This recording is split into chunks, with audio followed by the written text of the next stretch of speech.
Good morning, good day, or good evening. My name is Eli Rowe, and this is the Middle-Aged Witch Podcast.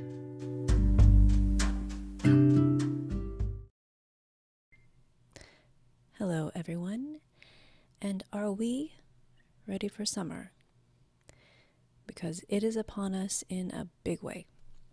The solstice is 1 week from today, so I thought we would spend some time talking about it, talking about the symbolism and, the legends and the mythos. And then I thought we would spend a little time considering what it means to us in a spiritual sense. How we can apply modern interpretations to this time of year. A time of year that, it must be acknowledged, the ancient people were really preoccupied with. Litha, which is also known as midsummer or the summer solstice. This is a pagan and a Wiccan festival, and this celebrates the longest day of the year, marking the height of the Oak King or the solar god's power. And we will go in deep on the Oak King in a minute, but first let's talk a little more about what exactly Litha is. Now, Litha, midsummer, and the summer solstice, for our purposes today, are going to be interchangeable terms. Now, are there minor nuances between all of these? Yes, but we aren't writing a dissertation, and there will not be a test. So I, for one, am not going to get bogged down in the details and the terminology. Anyway, Litha occurs between June 20th and 23rd in the Northern Hemisphere. And this is significant for a number of reasons. It's a transition point in the Earth's seasonal cycle, symbolizing abundance and, the growing of crops and welcoming summer. Litha focuses on celebrating the power of the sun. The crops are growing heartily and the earth has warmed up.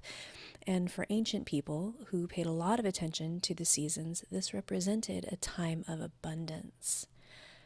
Folks didn't have to worry so much about surviving the harsh weather conditions. There was less concern with, famine. And so what better way to celebrate this milder time of year and all of the relative abundance than with a great big party? And across civilizations, this is exactly what people did. Folks would spend time outdoors, enjoying long sunny afternoons and connecting with nature and with their communities under these extended daylight hours.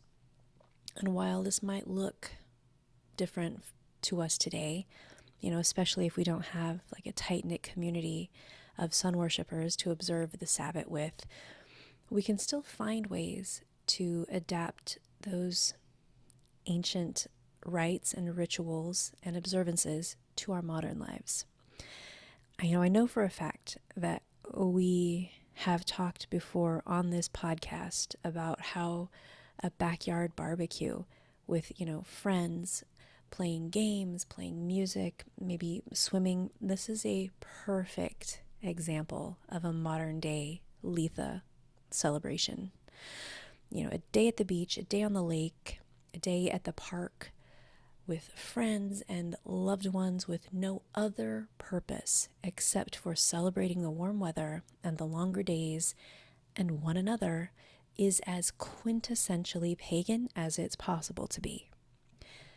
Yes, ancient pagans had rituals and rites, and they loved to stand on ceremony, but they also just loved a good old-fashioned fire festival too, with, good food and strong drinks and just lots of fun. The pagans knew how to party.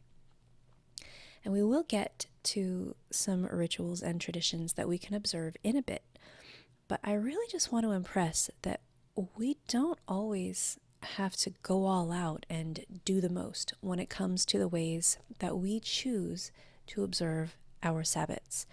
We can do as much or as little as we want. And for me, one of the Sabbats in particular that lends itself well to minimal planning and maximum fun is Litha. It doesn't have to be a stuffy, overdone affair. But let's bring it back to the Oak King. Now, many cultures have honored sun gods and goddesses, and at his core, at his essence, the Oak King is simply a version of a sun god. He is the ruler of the waxing year. The Oak King presides over the period between the winter solstice and the summer solstice. He symbolizes and embodies light and warmth and vitality and generosity, ushering in the return of warmer days after all of the darkness and, sometimes despair of winter. The Oak King's strength is at its peak at midsummer. This is the longest day of the year. During the warm days of midsummer, the Oak King reaches the height of his power. It begins at the winter solstice and it just grows and it rolls forward. Now, conversely, the Holly King is the ruler of the waning year, which is to say the Holly King reigns from the summer solstice to the winter solstice. He represents the dark half of the wheel of the year. And in contrast to the Oak King, the Holly King is the personification of darkness. Just as the Oak King reaches his zenith at midsummer or Litha or the summer solstice, at the end of midsummer, the Holly King defeats the Oak King, thus marking the transition toward the waning year. The days are going to start to get progressively shorter. Now, these two kings, they engage in this eternal battle, reflecting not only, the solar cycles, but also crop renewal and growth. And this struggle symbolizes, kind of the perpetual dance of light and dark. In nature, sure, but there's a lot of symbolism in this ebb and flow for us as well. It might represent inner balance. Some see the two kings as representing the dual aspects of each of us, the light and the dark, the conscious and the subconscious. And the battle symbolizes our inner struggle for balance and for growth. And if we want to get a little hippie about it, we can also see this as a call for more environmental awareness, in ecological and pagan circles. This legend emphasizes our connection to nature. The Oak King, who represents summer, and the Holly King, who represents winter, remind us of cyclical changes in the natural world and also in our own psychological and emotional world.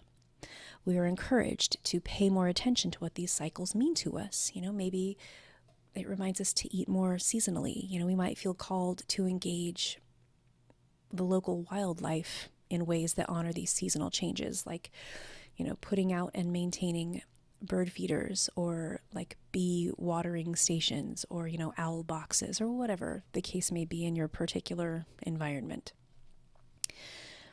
Now, another thing that this kind of encompasses, Litha is riddled with the idea of masculine archetypes.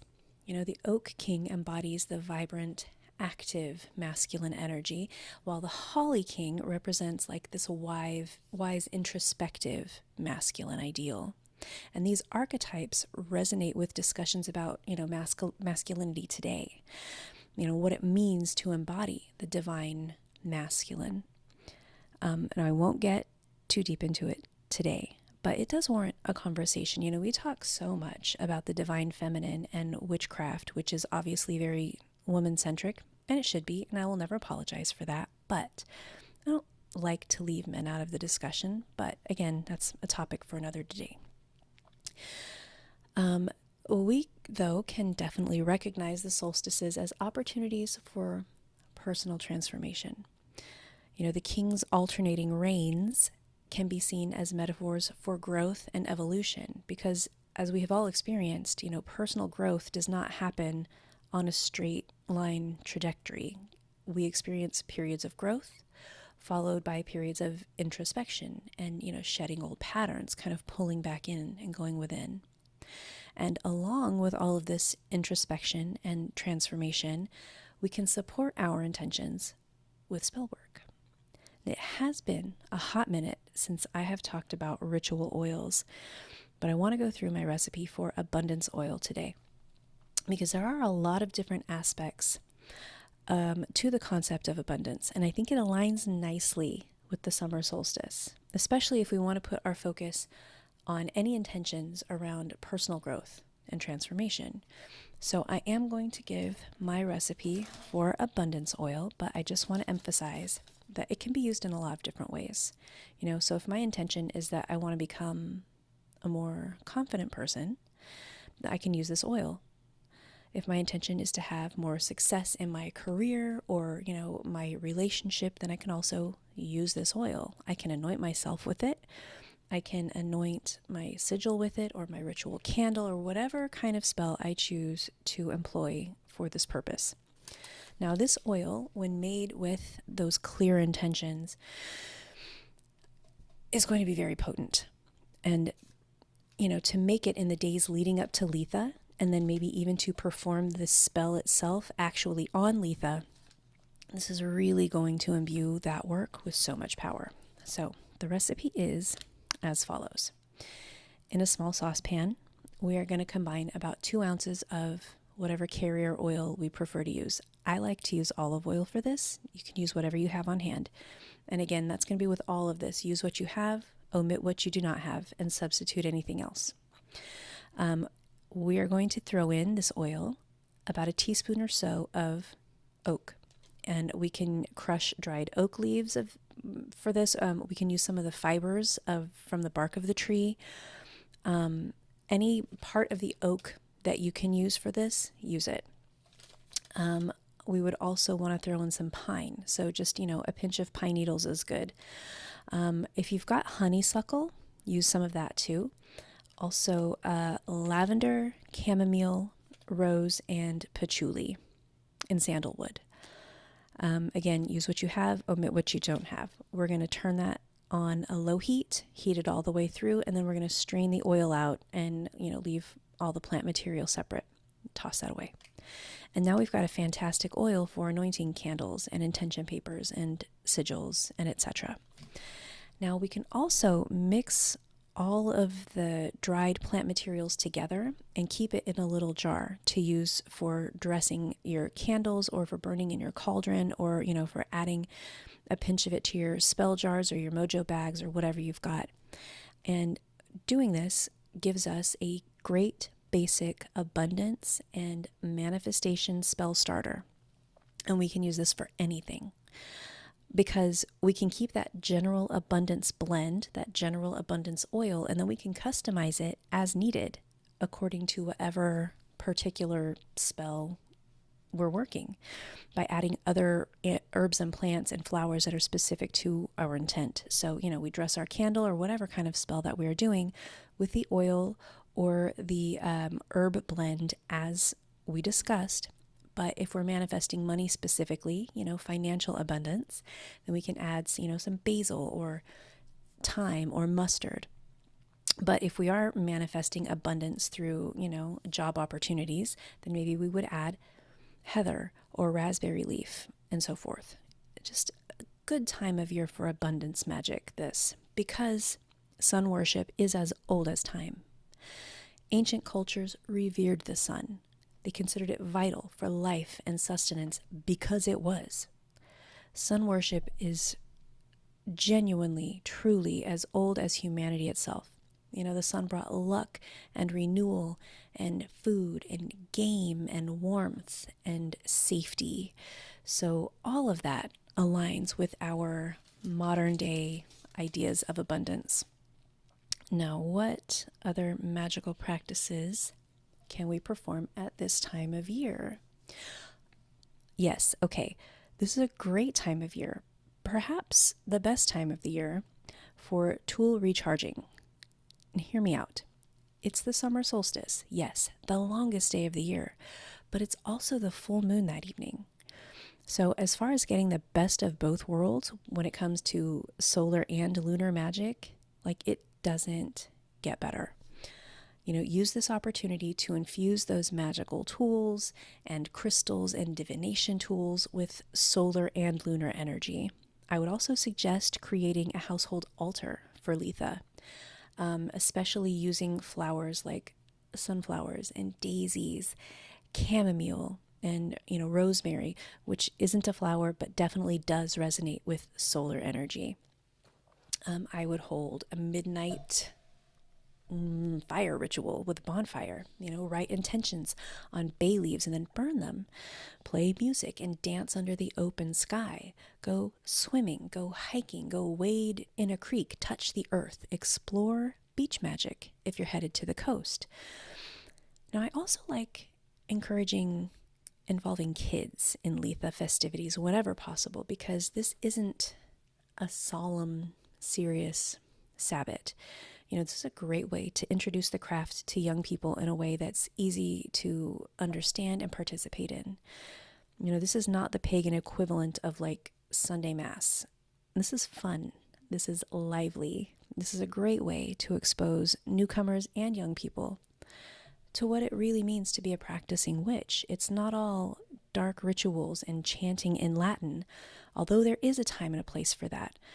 But, witchcraft celebrates life and cycles, and Litha is a beautiful embodiment of the lighter side of that fact. There will be plenty of time for the introspection and the navel gazing come wintertime, but for now, we're celebrating the Oak King. So let's celebrate.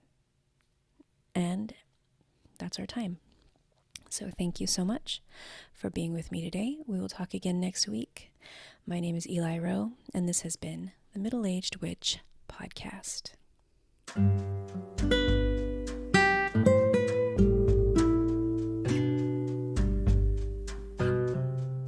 May our troubles be less and our blessings be more, and nothing but happiness come through our door.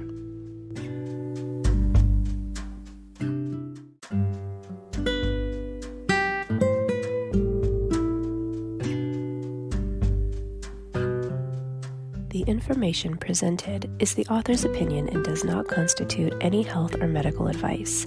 The content of this podcast is for informational and entertainment purposes only and is not intended to diagnose, treat, cure, or prevent any condition or disease. Please seek advice from your healthcare provider for your personal health concerns.